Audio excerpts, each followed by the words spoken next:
today? Thank you, Dr. Nelson, and she got us right there. So yes, this meeting is being recorded, and we'll go ahead and start with just our welcome. So if you could type in the chat box your name, your organization, your state, your entity, and what your favorite fall activity is. I'm just going to go ahead and open up with mine, that I enjoy a good football Sunday with some friends, but also there's something beautiful about holding a cup of coffee with my red scarf and watching the leaves fall. There's something beautiful about it all. So lots of football, great fall activity. Pat, thank you. And so let's see what we got here in the chat, or if anyone else wants to come off and say anything.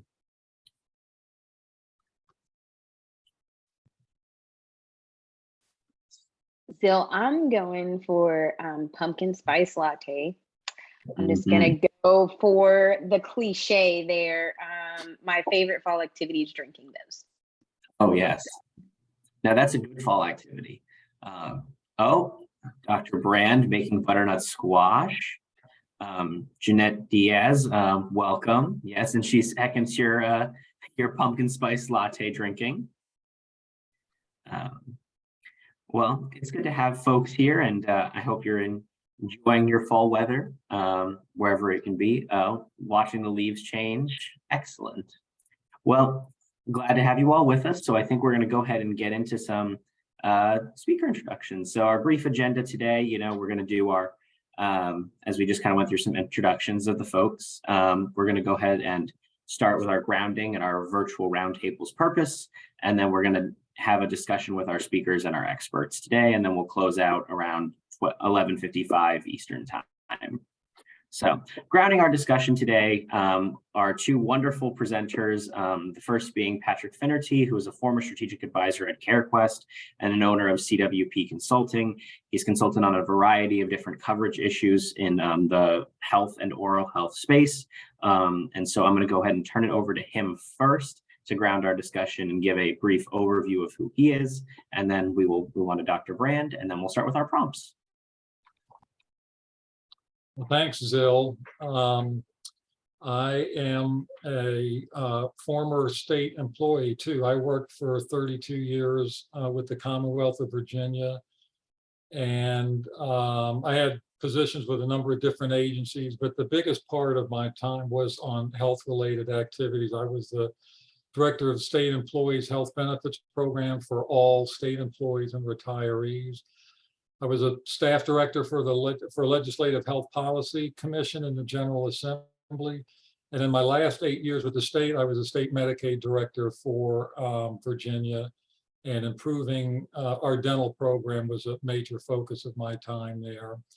Since 2002, I've just been doing contract work on my own, focusing primarily on Medicaid issues and oral health, and I do some group facilitation work as well. And I've also been a longtime volunteer at Mission of Mercy projects and served on a number of nonprofit boards, including Virginia Health Catalyst, which is formerly the Virginia Oral Health Coalition. Glad to be with you all. Wonderful. Thank you, Pat, for being here. We're really excited to hear some of the wonderful ideas and discussions you have around our questions regarding community engagement and coverage. And then next, of course, we have the wonderful and oral health queen, as many people have dubbed her, Dr. Marsha Brand, a strategic advisor at CareQuest, the former director of the Federal Office of Oral Health Policy, and an all-around wonderful human who I look up to every single day. So, Marsha? Zill, I should just stop right there. Thank you for that very kind introduction, and good morning, folks. It is my pleasure to join you today. It's always my pleasure to work with my colleague, Pat Finnerty. Pat and I first got to know each other volunteering at the Mission of Mercy projects. Pat was managing the triage tent, and I began my career as a dental hygienist, and although I no longer have a license, I can work in the triage tent, and so I got to know him there, and both of us have had very rewarding opportunities to volunteer with these missions of mercy and the dental care that they provide. So I started my career as a dental hygienist. I was an academic for a number of years. And then it was my great good fortune to get a position working in the United States Senate for my own state senator, Senator Robert C. Byrd. I am from West Virginia, and stepped out of that role into a number of positions within the federal government. As Zil said, it was my privilege to direct the Federal Office of Rural Health Policy. And I also ran the Bureau of Health Workforce. And so when people are talking about HRSA programs, at some point, there's a pretty good chance I might have managed them. And the other position that I held prior to stepping out of my federal career was as deputy administrator. So the deputy administrator is the senior career official in the agency at HRSA. Most of you know HRSA. It is the organization, it's the part of the federal government that does much of the primary care and workforce development. And so very much enjoyed that position. And when I left, it was my privilege to step out and work with DentaQuest, now CareQuest,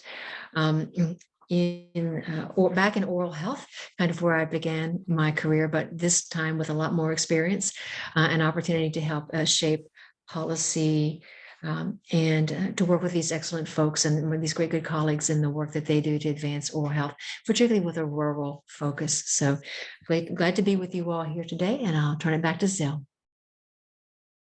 Thank you, Dr. Brand. And so as you can see, we have two very experienced and wonderful presenters for us today. And so we're going to go ahead and just kick this right off, as the roundtable that we've sort of envisioned is Pat and Marcia are going to give some 5-minute overview. Oh, sorry about that. No. Okay. So Marcia and Pat are going to go ahead and give some overview or about a brief 5-minute presentation on community prevention and education and sort of regarding rural oral health outcomes and a little bit about their background and coverage. And so then we will take it into some prompts and engage in some discussion and conversation. So I think I'm turning it over to Pat first. So Pat, take it away. Well, thanks again, Zil. So you can tell by my background that I briefly mentioned and my work experience that most of my involvement in this topic has been in the policy area at the state level, more so than specific communities, although I've worked with a number of different communities. So as Marcia alluded to, she's kind of the federal person. I've been kind of the state person, and working together like this, we've done things like this in a number of different settings, and it makes kind of a nice blend of policy expertise being from the state and the federal. So with that, I guess I'm going to ask for a little bit of editorial license here, because in my opening comments, I'd like to, I guess, move upstream a little bit and talk about two communities here in Virginia and the efforts that they've taken over a number of years to educate and engage local and state policymakers on the need to expand community prevention and improve oral health outcomes. And the reason I want to talk about this kind of place in the process is because I think there are probably a number of rural communities across the country that need to address some pretty fundamental infrastructure needs before they can really focus on improving oral health outcomes through prevention and education. In other words, there has to be some basic necessities in place to allow the community to provide preventive services that would then lead to educating the community about the benefits of those services. And by infrastructure and necessities, I mean pretty basic things like provider capacity, insurance coverage or some other means to pay for oral health services, and financial support to build the infrastructure for such things as oral health service delivery locations, education programs, and the like. So with that kind of context setting, the first community I want to mention is Southwest Virginia, and more specifically Wise County and the surrounding area. This is a very rural part of Virginia. Most of it is in Appalachia, right near the Tennessee and Kentucky border. So it truly is the very southwest tip of Virginia. And 21 years ago, the community had identified oral health as being one of the highest levels of unmet needs across their population. They had begun addressing primary care health needs several years prior, but in around the late 1990s, they said, you know, we've got some real oral health issues here. Prior to that, they really had not been able to do much of anything to address those needs. So once they got into the oral health landscape, they partnered with the Virginia Dental Association to hold a free dental clinic to provide desperately needed dental treatment to anyone who showed up.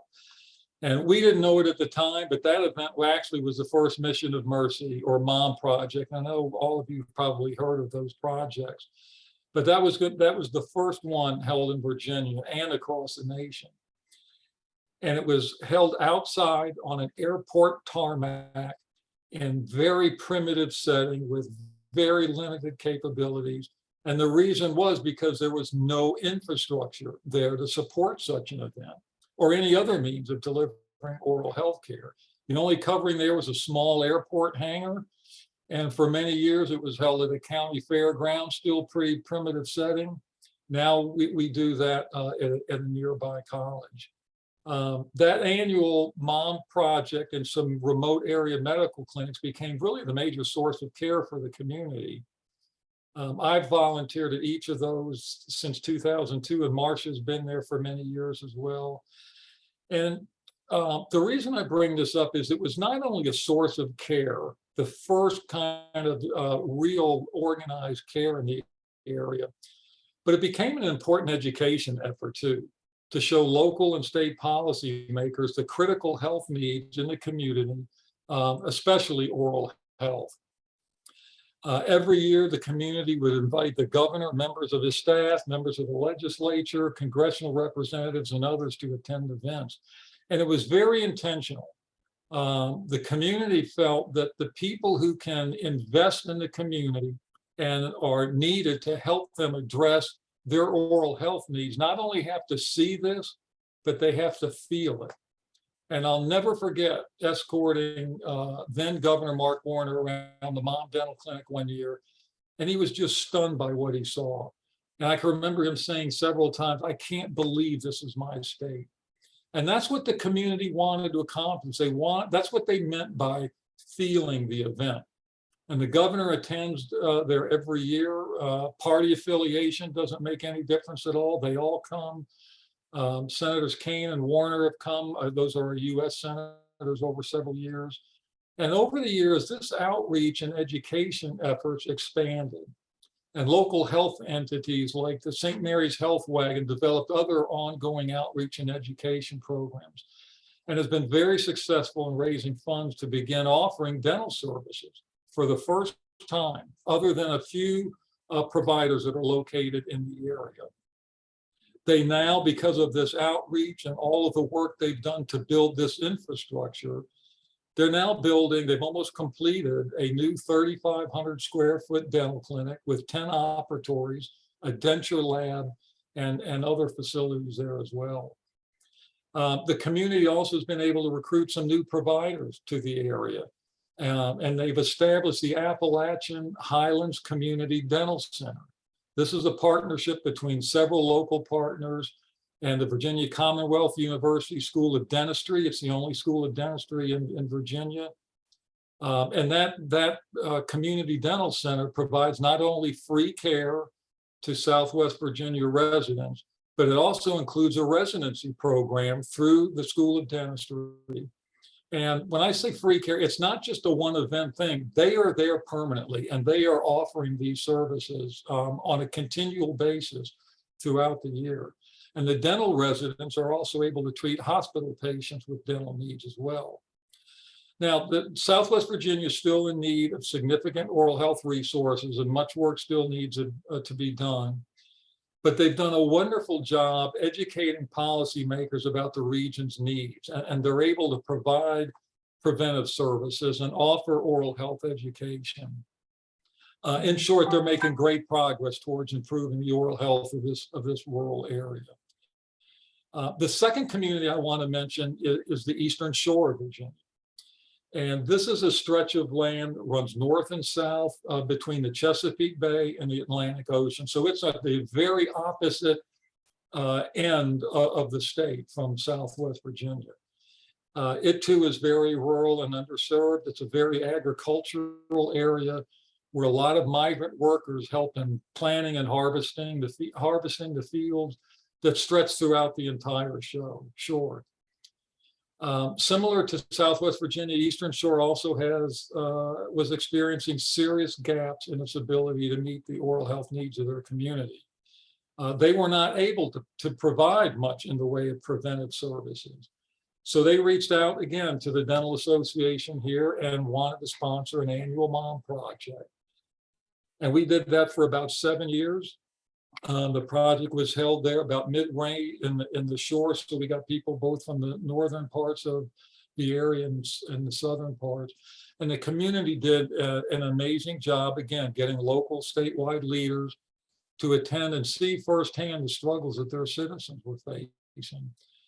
And a major local player on the Eastern Shore was and still is the local federally qualified health center, the Eastern Shore Rural Health System. Their executive director, Nancy Stern, who has since retired, was just a tremendous leader and worked tirelessly, not only on dental issues, but on behavioral health, maternal and child health, and primary care. I can tell you, she was a constant presence in state level meetings, legislative hearings, to constantly press the issue of how much what needed to be done to improve the oral health of the Eastern Shore.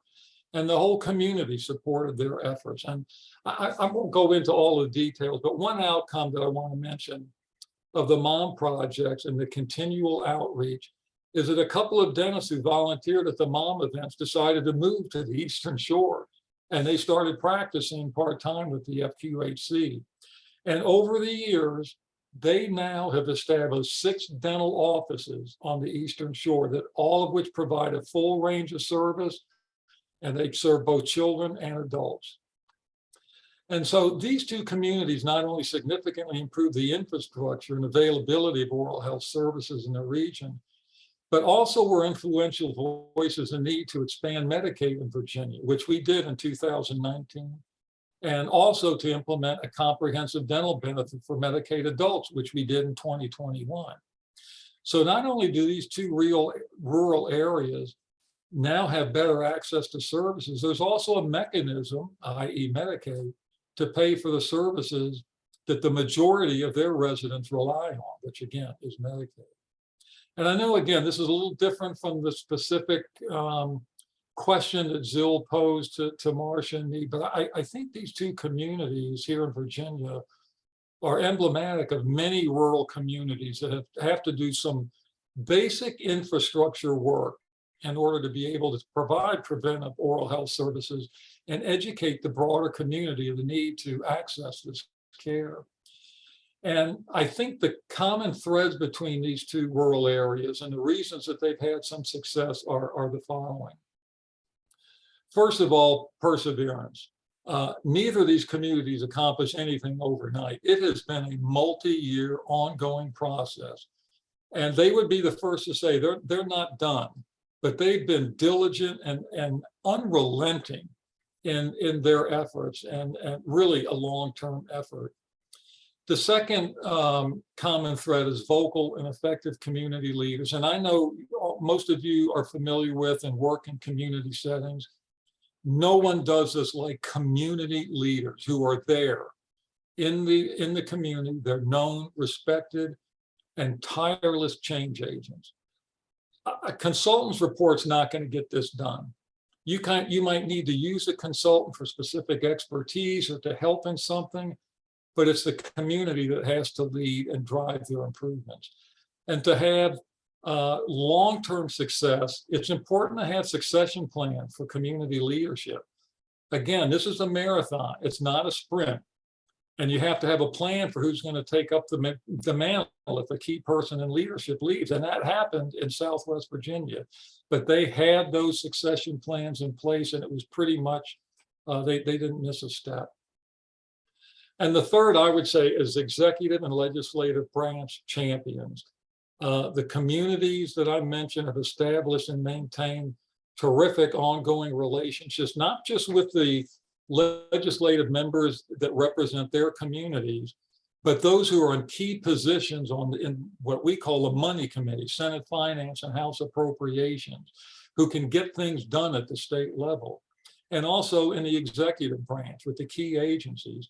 And it's not just the elected officials. I keep stressing the importance of their staff as well.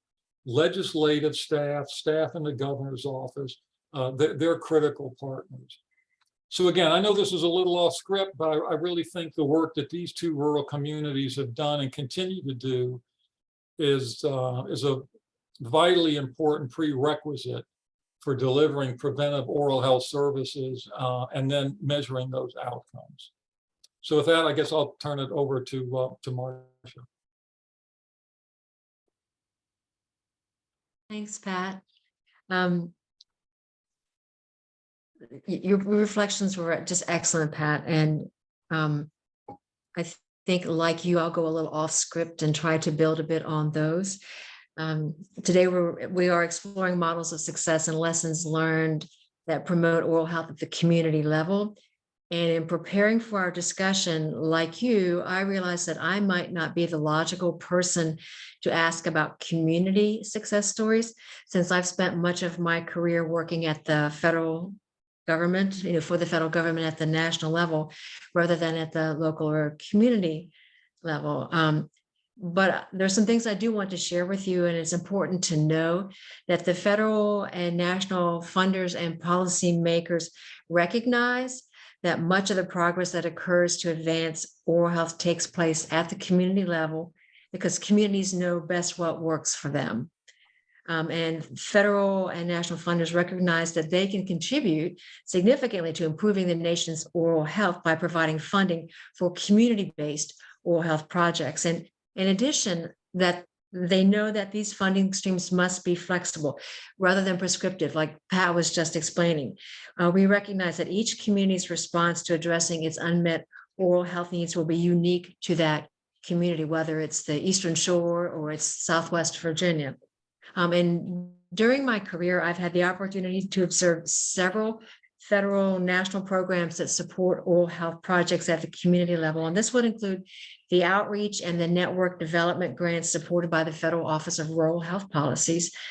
These grants were designed by partners in the community, and many were very successful at addressing their community's oral health challenges because they knew their community's needs and capacities.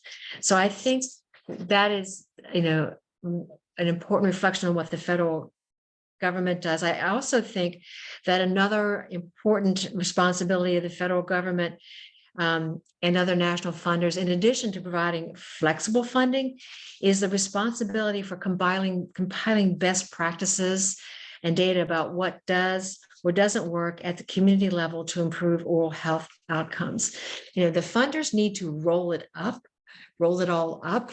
And while we understand that each community is unique, and the strategies to address the oral health challenges in those communities will be based on the resources, the partners, as Pat was saying, the funding, the social determinants of health, workforce, these are unique, but patterns do emerge and communities can learn from each other's successes and challenges. And so it's helpful to have national funders work with grantees to develop shared measurement and strategies.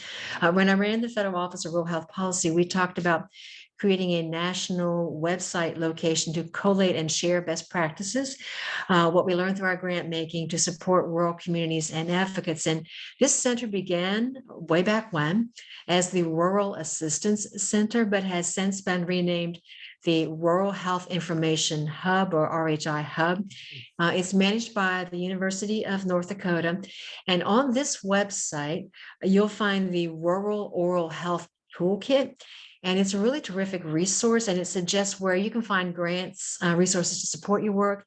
It describes promising practices and examples of programs to aid in the planning and development of oral health programs for providers and communities. And so one of the things that I'll do in a little while when we get to that, I pulled some information from the community-based oral health success stories from the RHI Hub, and I'll share those with you today. And also in preparation for our call today, I contacted my great colleague, Gina Sharp from the West Virginia Oral Health Coalition, and asked her, what's happened in the Mountain State. And so she shares some thoughts with me as well that I'll share with you.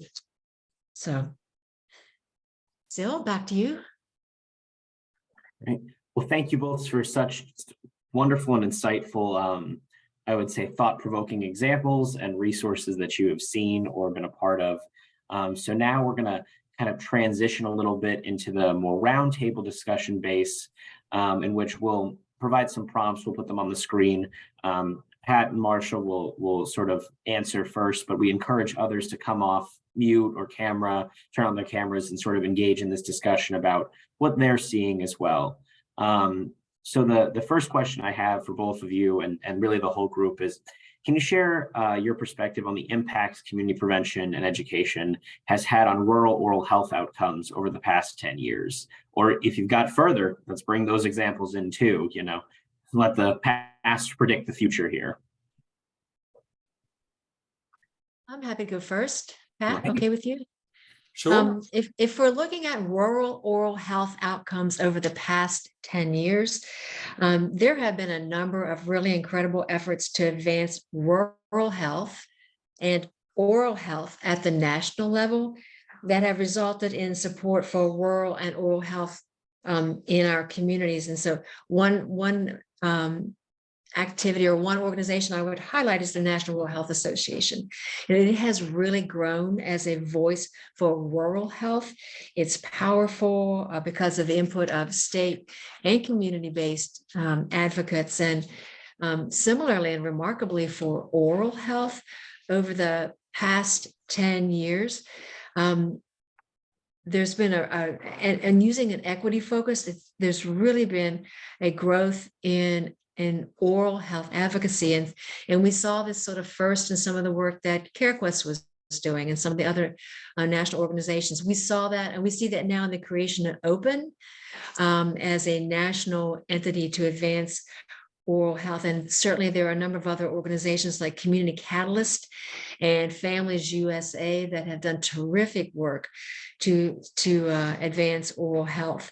There's been a lot of investment in time and effort at the state oral health coalitions, and in the work that we talked about taking place at the national level, and when we began to pull this all together, we began to talk about rural oral health. And though it was difficult to say, it was reflective of the fact that a lot was happening at the national level for rural and a lot was happening for oral, and put it all together to promote rural oral health. And so it's hard to say, but we know what it is. And when I asked Gina Sharps from my home state about what she thought the greatest areas of impact in our state had been over the past decade, she felt that the greatest impact in our communities because of this focus on rural oral health at the state and community level was the engagement of early childhood providers in the promotion of oral health. She thought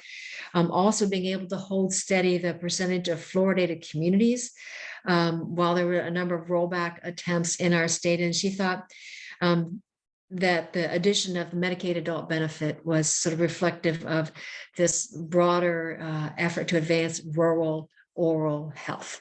And Pat, I'll turn it to you and see if you can roll those three words out. I'm going to try rural oral health. I can't do it real fast, but if I take my time, I can do it. So in response to Zill's question, I'm going to carry the theme of the two communities I've been talking about into this question as well. And again, that's Southwest Virginia and the Eastern Shore of Virginia. And in both of these communities, like I mentioned, they were pretty much relying on one-time or annual clinics like the MOM program to be a key provider of oral health services. But as they continued to work on raising awareness of the critical health needs in their communities, building their own service delivery capacity and securing, other resources, both actually have reached a point where these one-time or annual events are playing less of a role. On the Eastern Shore, we haven't done a MOM project there now for several years, and it's because they were able to develop their own capacity to fill that need. Now, I'm sure that they would still love to have more dentists and so forth, but the fact that they're doing this on their own, in large part, I think shows a tremendous level of success, particularly when you look at where they started from. And they started from almost nothing. And in Southwest Virginia, we still do a MOM project there once a year. We do it in July. But over the past several years, we see fewer patients each year than we used to. It was commonplace for us to see over a 2.5-day clinic of 1,500 patients. And the last couple of years, the numbers have been down a good bit. And I think that's for a couple of reasons. One is they've developed more capacity there in Southwest Virginia. And this year in particular, we were there in July of this year, so that our comprehensive Medicaid dental benefit had been in place about a year. Certainly, that could have had more of an impact. The concern there is just getting more providers to locate there and then participate in Medicaid. But clearly, when you look at the numbers, there from the Medicaid side, there are people in that area that are benefiting significantly from the Medicaid benefit. So, and again, I want to repeat that the folks in Southwest Virginia were very helpful in getting that approved, because they knew that that was a key to being able to provide preventive services. In terms of actual outcome numbers, I don't know that, but with 6 dental sites on the Eastern Shore, I'm pretty confident their outcomes have improved.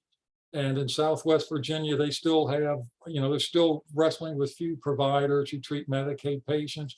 There's going to be a whole new effort to improve the number there. But their efforts to open a new dental site and having this residency program, it's got to be helping to make improvements there. The work never stops. Both of these folks have developed a good amount of momentum, though, and are certainly moving in the right direction. Excellent. Thank you both for those perspectives. Does anyone else want to come off at this time to discuss whether you've had some sort of impact in community prevention and education, or a variety of other programs you might be working on? I do see one quick, comment in the chat here that Pennsylvania has a yearly MOM event that moves to a different area around the state each year. The last several years, Pittsburgh has hosted their own yearly MOM event. Great events and so needed. Couldn't agree more. Thank you, Dana. Anyone else? Zil, I would like to and I mentioned a little bit earlier, but I wanted to kind of drive home this point. MOM events are fantastic because they do bring care to people who pretty much have no other resource for it. But I think the biggest long-term benefit of MOM projects is getting people there who, decision makers, who can shine a light on the need of these rural, particularly in rural areas. And that was one of the things that's been done here in Virginia, and I think in a lot of states too. Use that as a way to deliver the message to state and local leaders of how important it is to do something beyond just a charitable event.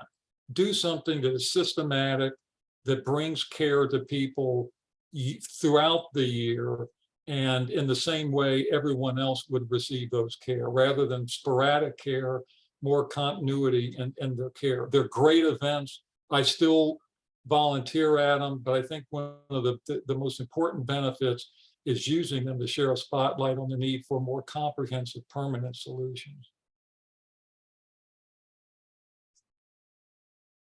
Excellent. Excellent. Well, we do have a question in the chat here for the both of you, which is, what type of data collection has helped to demonstrate community needs best? Or really, if anyone has an answer to that question, I'd love an answer.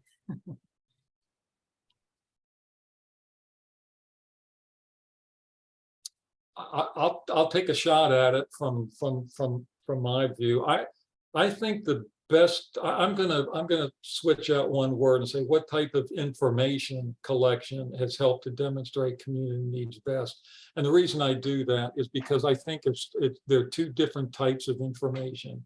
One clearly are data, hard data that show how difficult it is for residents there to get care. I mean, sometimes simple stuff as the ratio of dental provider to the number of people living in the area. What is that ratio? How does that compare to the rest of the state? Particularly with Medicaid, we know that a lot of rural folks depend on Medicaid. And the Medicaid program has a lot of data. How many providers are Medicaid providers, and how many people are accessing care? One of the things that I think is the most important piece of data with respect to Medicaid, and I got to give a shout out to the American Dental Association and the Health Policy Institute and Marco Vujicic and Chelsea Foss for the work that they've done there. It's not just how many providers participate in Medicaid, it's how many providers in Medicaid see patients, because the number can be very different and depending on what state you're in.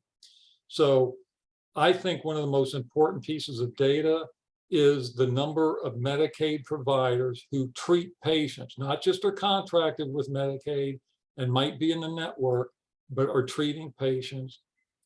And the other type of information I think is important. I still think personal stories.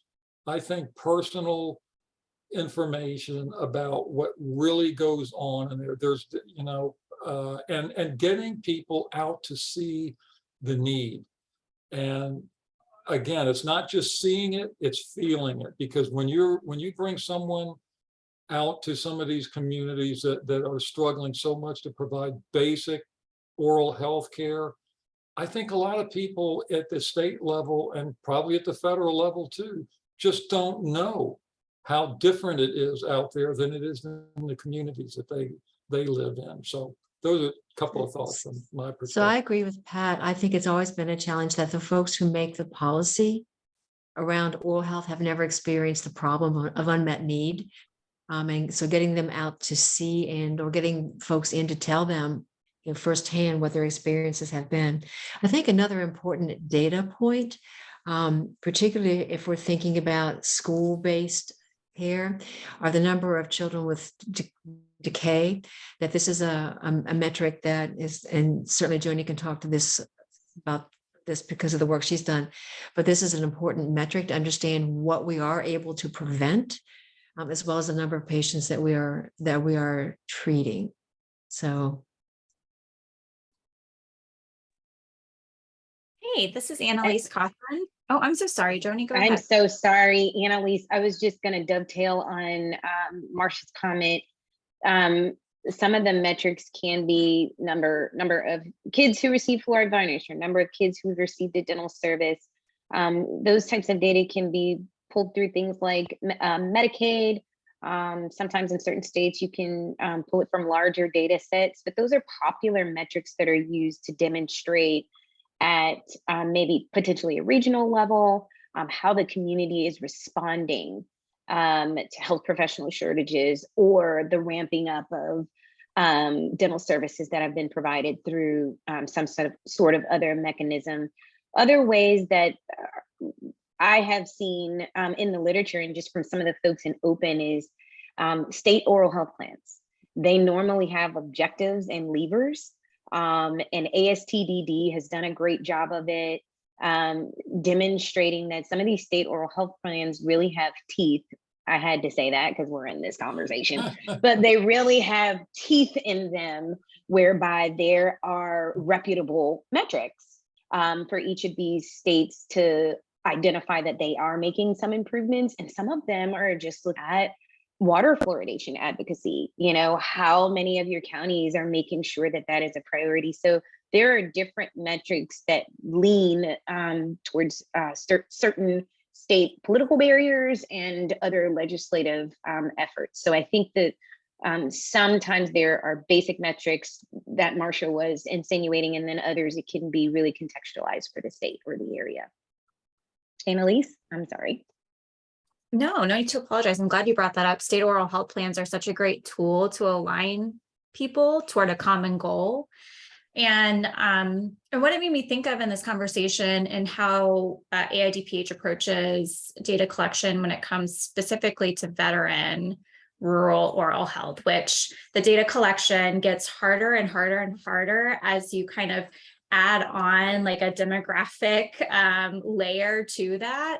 So finding ways to understand what's happening around veterans in general has been difficult. And then looking at rural veterans is even more, like the sample is even smaller and the ways to get at that data are even smaller.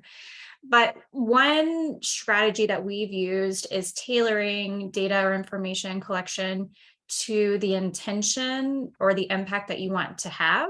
So if you really want to look at influencing policy, then you may want to look at factors that would drive decision-making around funding, right? You may want to collect the information around that. If you're really looking to do advocacy and awareness, the storytelling is really helpful. And also just the meshing of those two things is really helpful. And I can give an example of what we've done, which is to collect oral health outcomes self-reported. Oral health outcomes through surveys. So, do you have any of these conditions? Have you been diagnosed with these conditions? One thing that we found with rural veterans is that they disproportionately experience indentualism, which is huge in the rural community. So the rural community in and of itself has a very high rate of indentualism, which just means you've lost all of your natural teeth. And then rural veterans compared to non-rural veterans have very high rates of indentualism. And so we've taken that one factor and built out what that means, right? So we took this one rate and then we said, this is what it means for people mentally and emotionally to have lost all of their natural teeth and to be relying on dentures. And we shared a story and we said, this veteran has got one set of dentures because that's what the VA would pay for, but they didn't fit right. And there's all of these other, like maybe they had problems getting a job, maybe they had problems interacting with their coworkers, et cetera, right? And then we talk about the economic impact of just caring for somebody who has indentualism and knowing that it exacerbates all of these other chronic disease conditions. And we've been able to kind of lead down that path with data collection too.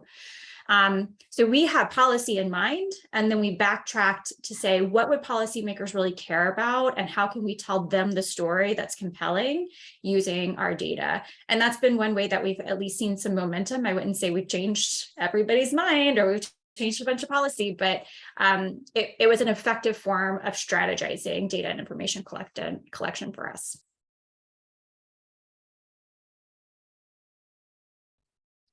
All right. I'm glad that we've had a really great conversation around data collection, but I do know there is at least one more thing that we want to get to here, which is just anything around successful programs in advancing education and education programs that you're having at the community level. So I want to ask, is there anyone else that's out there that wants to come off mute and discuss one of these programs that they're operating under, or even going down the data collection line that you've seen that's been super helpful in circulating information within your communities? Not all at once. It's okay.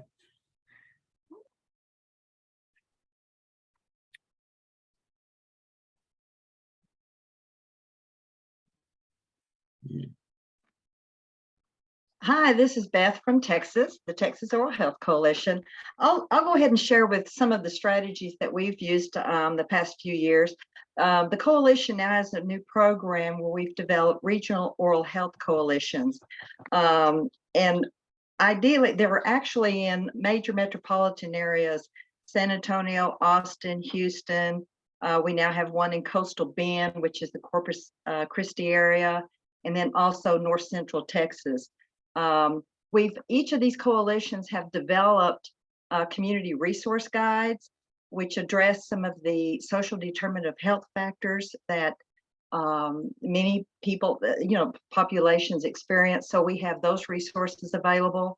And then we provide those in some of our community outreach programs, these local programs where we work with Meals on Wheels.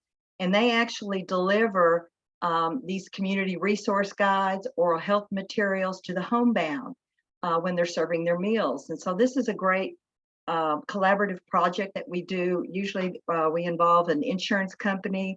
Sometimes we'll put in surveys because some of the insurance companies are wanting to know, especially during COVID, are you getting everything that you need? Do you have the resources? Are you able to get COVID vaccinations? Are you able to do a lot of these different things? Are you able to find oral health care services, things like that? And so we provide those surveys in there and then all of these materials. And so that's some of our community outreach that we're doing. And then also with these regional coalitions, they also meet together locally, and then also we meet virtually, but they are also able to meet on their own in person, where they can have events or they do special activities in their community, different things like that to bring awareness to oral health and promote access in those areas. Ideally, these regional coalitions will reach out from there, because in these metropolitan areas, then they can reach further out into more rural areas that they're close to and give some services for those rural areas. And then, of course, we just had teledentistry pass in 2021. And so we're trying to get that incorporated into the even private practitioners, community health centers, where we can really further our reach and to provide services in very rural areas. So we've got a lot going on, but it's a slow process, like you said, Pat, earlier. It's not an overnight thing, but slowly but surely we're making great strides, I think. Thank you, Beth. Thank you for that. Acknowledging that it is it's 11:52-ish, so I'd like to just give our speakers an opportunity to make any last comments they'd like on, why some communities are successful at advancing, and then we'll go ahead and wrap up here in a few moments. So Zil, I want to continue to promote the Rural Health Information Hub, or RHI Hub, as a place to go and find information to help rural advocates. And if you look at the Rural Oral Health Toolkit, one of the things that it does is highlights some innovative strategies, and they might be helpful for other individuals to take a look at. And they are around oral health integration, which is primary care and dental providers collaborating for whole person care, mobile oral health programs, taking care to where people are, school-based health centers that we've already referenced, and then teledentistry, the advances in teledentistry. And these are some of the innovative strategies that folks are taking a look at to try to get care out into the community. So RHI Hub. And I want to, first of all, echo what Marcia just said, and I see others are saying in the chat how useful that site is. I used it several times in some work that I was doing for some folks in Southwest Virginia, and it really is a great website. The one real quick thing that I just wanted to mention in terms of success, and we talk about educating the public about the importance of oral health and so forth, which obviously is tantamount in all of this. And this may be kind of a no-brainer, but I would urge us to start that education not with the population first, but with other local government and community leaders. In other words, I think sometimes those of us who are engaged in this work kind of skip the first step of educating and trying to get other people within the local community government leadership or other community leaders, whoever, to get them invested in it and get them on board with the need to go out and then educate the population. I think it's going to be a lot easier to do the second step, educating the population, if we first kind of educate our own colleagues and make sure they understand the importance of this. So just wanted to make that point. Thank you both for those comments. And I also, just as a note, dropped the National Rural Health Association's 2020 compendium of best practices on oral health. So there's also a longer document that talks about different communities that are engaging in education, coverage, and prevention, if that might be helpful to others as well. So, well, I want to take the time to thank both Marcia and Pat for being here, and all of you for joining us in this really great discussion. So I'm going to turn it over to Joni to kind of wrap up our last few reminders and points here. Sure thing. Marcia and Patrick, you guys are always rock stars. Thank you so much, Azil, for facilitating today. And I think we had some really rich conversations, some really good questions. Thank you guys for posing those. So we're going to continue our conversation into November. And we are actually going to have our last roundtable here around emerging technology. And that kind of got rid of that slide. So we'll make sure that you have the registration link for that. We're going to talk about innovations in dental technology and how that's being spread across in some of our rural communities. And Annalise, our catcher in the rye for me for all things, for a lot of different things, she will be taking the reins and facilitating that discussion. So right now, we want to make sure that we are going to make sure we send these registration links and make sure that you have the date for that. It's going to be coming on the heels of National Rural Health Day. It is on November 15th. I'm going to pop in a couple of things in the chat for you right now so that you have the information there. And if there are any other things that we may have missed out or you guys feel like could be talked about more, please let us know. One of our main things for the rural NRT is to take this information beyond all of this expertise that we have in a disseminated way. From things that we've talked about previously. We talked about, best practices for medical dental integration. We talked about community prevention and education. And finally, the innovation in dental technology, which are really important points, specifically with the emphasis on rural. So this won't be the last of it. We look forward to seeing you guys in November. And again, any questions or things that just didn't make it into the conversation today, please don't hesitate to let us know. Thank you again so much, Marcia and Patrick and Zil, and we look forward to seeing you guys next time. Thank you so much, everybody.